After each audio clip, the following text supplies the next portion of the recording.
ಸರ್ವೇ ಭವಂತು ಸುಖಿನಃ. ಇಂದಿನ ಭಕ್ತಿ ಸಂದೇಶವನ್ನು ನೋಡೋಣ. ತೇಷಾಂ ಸತತಯುಕ್ತಾನಾಂ ಭಜತಾಂ ಪ್ರೀತಿಪೂರ್ವಕಂ ದದಾಮಿ ಬುದ್ಧಿಯೋಗಂ ತಂ ಯೇನ ಮಾಂ ಉಪಯಾಂತಿ ತೇ. ಈ ರೀತಿಯಾಗಿ ಸತತವಾಗಿ ನನ್ನನ್ನೇ ಆರಾಧನೆ ಮಾಡ್ತಾ ನನ್ನಲ್ಲೇ ಸಂಪೂರ್ಣವಾಗಿ ಲೀನವಾಗಿರುವಂತಹವರಿಗೆ ನಾನು ಅವರಿಗೆ ಭಕ್ತಿಯಲ್ಲಿ ಬುದ್ಧಿಯನ್ನು ಕೊಟ್ಟು ನನ್ನ ಹತ್ತಿರ ಅವರನ್ನು ಸೆಳೆದುಕೊಳ್ಳುತ್ತೇನೆ. ಅವರು ನನ್ನನ್ನೇ ಸೇರುವಂತೆ ನಾನು ಖಂಡಿತವಾಗಲೂ ಅವರನ್ನು ನೋಡಿಕೊಳ್ಳುತ್ತೇನೆ. ಇಂದು ಶ್ರೀ ಪರಾಭವನಾಮ ಸಂವತ್ಸರ ದಕ್ಷಿಣಾಯನೆ ಗ್ರೀಷ್ಮಋತೌ ಆಷಾಢ ಮಾಸೆ ಶುಕ್ಲಪಕ್ಷೆ. ಇಂದು ಬುಧವಾರ 29ನೇ ತಾರೀಕು ಪೌರ್ಣಮಿ ತಿಥಿ ಹಾಗೂ ಇಂದು ಉತ್ತರಾಷಾಢ ನಕ್ಷತ್ರ. ಇಂದು ಗುರುಪೂರ್ಣಿಮಾ ಅಂತ ಕರಿತೇವೆ. ಇದು ವ್ಯಾಸ ಪೂರ್ಣಿಮಾ ಅಂತ ಅದಕ್ಕೆ ಹೆಸರು. ನಮ್ಮ ಯಾವುದೇ ಧರ್ಮವನ್ನಾಗಲಿ ಆಧರಿಸಿ ಯಾವುದರ ಮೇಲೆ ಆಧರಿಸುವುದು ಎಲ್ಲ ಹಿಂದೂ ಧರ್ಮಗಳು ಕೂಡ ಸನಾತನ ಧರ್ಮಗಳು ಕೂಡ ಆಧಾರವಾಗಿರೋದು ಅದಕ್ಕೆಲ್ಲ ವೇದಗಳು. ಈ ವೇದಗಳ ಆಧಾರದ ಬಂದಿರುವಂತಹ ಎಲ್ಲ ಧರ್ಮಗಳು ಕೂಡ ವ್ಯಾಸರನ್ನ ಪರಮಗುರು ಅಂತ ಒಪ್ಪಿಕೊಳ್ಳಲೇಬೇಕು. ಹೀಗಾಗಿ ಇಂದು ವ್ಯಾಸ ಪೂರ್ಣಿಮಾ, ಗುರುಪೂರ್ಣಿಮಾ ಅಂದರೆ ವ್ಯಾಸರೇ ಪರಮಗುರು ಮತ್ತು ಈ ಕಲ್ಪದಲ್ಲಿ ಕೃಷ್ಣ ದ್ವೈಪಾಯನ ಅಂತ ಅವರ ಹೆಸರು. ಹೀಗಾಗಿ ಕೃಷ್ಣನೇ ವ್ಯಾಸ ಅನ್ನುವಂಥದ್ದು ನಮಗೆ ಈಗ ಅರ್ಥವಾಗ್ತಾ ಇದೆ. ಹೀಗಾಗಿ ಕೃಷ್ಣನೇ ಜಗದ್ಗುರು. ಹೀಗಾಗಿ ಇಂದು ವ್ಯಾಸಾಂತರ್ಯಾಮಿ ಕೃಷ್ಣನ ವಿಶೇಷವಾದಂತಹ ಪೂಜೆಯನ್ನು ಇಂದು ಮಾಡಬೇಕು. ಅದು ಗುರುಗಳಿಗೆ ತೃಪ್ತಿಯಾಗುವಂತೆ ಅವನಲ್ಲಿರುವಂತಹ ಗುರುವಾಗಿ ನಮ್ಮನ್ನು ಗೀತೆಯಲ್ಲಿ ಅರ್ಜುನನಿಗೆ ಗತಿಯನ್ನು ಕೊಟ್ಟಂತೆ ನಮಗೂ ಕೂಡ ಸದ್ಗತಿಯನ್ನು ಕೊಡಬೇಕು ಅಂತ ಇವತ್ತು ಅವನಲ್ಲಿ ವಿಶೇಷವಾಗಿ ನಾವು ಪ್ರಾರ್ಥನೆಯನ್ನು ಮಾಡಬೇಕು. ಇಂದು ಉತ್ತರಾಷಾಢ ನಕ್ಷತ್ರ. ಇದರ ಅಧಿಪತಿ ರವಿ ಆಗಿರೋದ್ರಿಂದ ನಮ್ಮದೇ ನಡಿಬೇಕು ಅನ್ನುವಂತಹ ಹಠ ಸ್ವಭಾವ ಇವತ್ತು ಆಚೆ ಬರುವುದು ಸಾಧ್ಯತೆ ಇದೆ. ಎಲ್ಲರಿಗೂ ಕೂಡ ಹಠ ಇಂದು ಇರುವಂತಹ ಸಾಧ್ಯತೆ ಇರೋದರಿಂದ ತೊಂದರೆಗಳು ಹೆಚ್ಚಾಗಬಹುದು. ಯಾರೋ ಒಬ್ಬರ ಹಠ ಮಾತ್ರ ಸಾಧ್ಯ, ಎಲ್ಲರ ಹಠ ನಡೆಯೋದಿಲ್ಲ. ಎಲ್ಲ ರಾಶಿಗಳಿಗೂ ಇಂದು ಹಠ ಇರುವಂತಹ ಸಾಧ್ಯತೆ. ಮೇಷರಾಶಿಯವರಿಗೆ ನಿಮ್ಮ ಕಾರ್ಯಕ್ಷೇತ್ರದಲ್ಲಿ ಇಂದು ನಿಮ್ಮ ಹಠ ನಡೆಯುತ್ತೆ. ಹೀಗಾಗಿ ನೀವು ಮಾಡಿದಂತಹ ಕೆಲಸಗಳಲ್ಲಿ ಪ್ರಶಸ್ತಿ, ಯಶಸ್ಸು ಪ್ರಾಪ್ತಿ ಹಾಗೂ ಎಲ್ಲರೂ ಕೂಡ ನಿಮ್ಮನ್ನು ಇಂದು ಹಿಂಬಾಲಿಸಿಕೊಂಡು ಬರ್ತಾರೆ.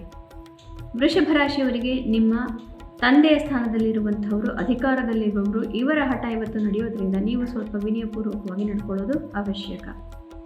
ಮಿಥುನ ರಾಶಿಯವರಿಗೆ ನಿಮ್ಮ ಪ್ರೀತಿ ಪಾತ್ರರ ಹಠದಿಂದ ಇವತ್ತು ನಿಮಗೆ ಮನಸ್ಸಿಗೆ ಬಹಳ ಕ್ಲೇಶವಾಗುತ್ತೆ, ಬಹಳ ನೋವಾಗಬಹುದು. ಒರಟು ಮಾತುಗಳು ಇಂಥದನ್ನು ಕೇಳಬೇಕಾಗಿ ಬರಬಹುದು. ಕರ್ಕ ರಾಶಿಯವರಿಗೆ ಇಂದು ನಿಮ್ಮ ಮಿತ್ರತ್ವಗಳಲ್ಲಿ, ದಾಂಪತ್ಯದಲ್ಲಿ ಹಾಗೂ ನಿಮ್ಮ ಪಾರ್ಟ್ನರ್ಶಿಪ್ಗಳಲ್ಲಿ ಸ್ವಲ್ಪ ಈಗೋ ಕ್ಲಾಶ್ ಇತ್ಯಾದಿಗಳು ನಡೆಯಬಹುದು. ನನ್ನದೇ ಆಗಬೇಕು ಅಂತ ನೀವು ಧೋರಣೆ ಇಟ್ಕೊಂಡ್ರೆ ಇಂದು ನಡೆಯೋದಿಲ್ಲ. ನಿಮ್ಮ ಪ್ರೀತಿ ಪಾತ್ರರ ಮಾತು ಇಂದು ನಡೆಯುತ್ತೆ. ಸಿಂಹರಾಶಿಯವರಿಗೆ ನಿಮ್ಮ ಕಾರ್ಯಕ್ಷೇತ್ರದಲ್ಲಿ ಹಾಗೂ ಸಾಮಾಜಿಕ ಚಟುವಟಿಕೆಗಳಲ್ಲಿ, ಸೋಷಿಯಲ್ ಮೀಡಿಯಾ ಇತ್ಯಾದಿಗಳಲ್ಲಿ ವೈರಿಗಳು ನಿಮ್ಮನ್ನು ಎದುರಿಸಲಿಕ್ಕೆ ಪ್ರಯತ್ನ ಪಡಬಹುದು. ಆದರೆ ನೀವು ಆತ್ಮವಿಶ್ವಾಸದಿಂದ ಅವರನ್ನು ಗೆಲ್ಲಬಹುದು. ಕನ್ಯಾ ರಾಶಿಯವರಿಗೆ ಮಕ್ಕಳಿಂದ ಒಂದು ತೊಂದರೆ, ಮಕ್ಕಳು ಸ್ವಲ್ಪ ಹಠ ಮಾಡಬಹುದು ಅಥವಾ ನಿಮಗೆ ಉದ್ದಟತನವನ್ನು ತೋರಿಸಬಹುದು.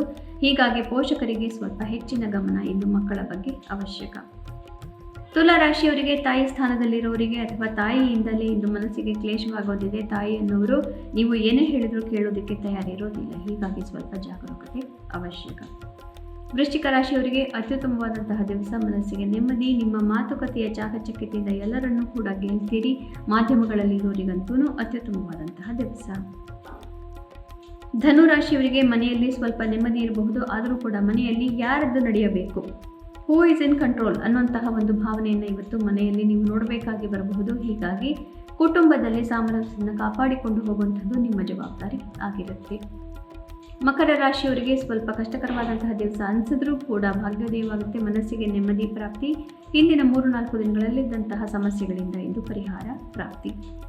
ಕುಂಭರಾಶಿಯವರಿಗೆ ಸ್ವಲ್ಪ ಕಷ್ಟಕರವಾದಂತಹ ದಿವಸ.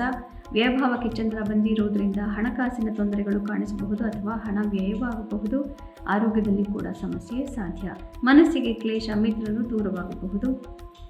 ಮೀನರಾಶಿಯವರಿಗೆ ಅತ್ಯುತ್ತಮವಾದಂತಹ ದಿವಸ. ಇಷ್ಟಾರ್ಥ ಸಿದ್ಧಿ. ದೊಡ್ಡವರು ಅಂದರೆ ಯಾರಿಗೆ ಅಧಿಕಾರದಲ್ಲಿದ್ದಾರೋ ಅಂಥವರೆಲ್ಲರೂ ಇವತ್ತು ನಿಮ್ಮ ಪರವಾಗಿರ್ತಾರೆ. ಹೀಗಾಗಿ ಏನು ಬೇಕೋ ಅದನ್ನು ಇಂದು ಪಡೆದುಕೊಳ್ಳುವಂತಹ ಇಷ್ಟಾರ್ಥ ಸಿದ್ಧಿ. ಪುನಃ ನಾಳೆ ಭೇಟಿಯಾಗೋಣ. ಅಲ್ಲಿವರೆಗೂ ಗೀತಾ ಶ್ಲೋಕಗಳು, ಶ್ರವಣ ಪಠಣ, ಮನನ ಲೇಖನವನ್ನು ಯಾರೂ ಮರೆಯೋದು ಬೇಡ. ಈಗಲೇ ಭಗವಂತ ಹೇಳಿದ್ದಾನೆ, ನನ್ನನ್ನು ಯಾವಾಗಲೂ ಯಾರು ಕೂಡ ನನ್ನನ್ನು ಯಾವಾಗಲೂ ಸತತವಾಗಿ ಆರಾಧನೆ ಮಾಡ್ತಾರೋ ಅಂತಹವರನ್ನು ಯಾವತ್ತೂ ಕೂಡ ನಾನು ರಕ್ಷಿಸದೇ ಇರೋದಿಲ್ಲ ಅಂತ ಇಂದಿನ ಶ್ಲೋಕದಲ್ಲಿ ಆಶ್ವಾಸನೆ ಕೊಟ್ಟಿದ್ದಾನೆ. ಅದನ್ನು ನಂಬೋಣ. ಶುಭಮಸ್ತು. ಶ್ರೀಕೃಷ್ಣ ವಿಜಯ.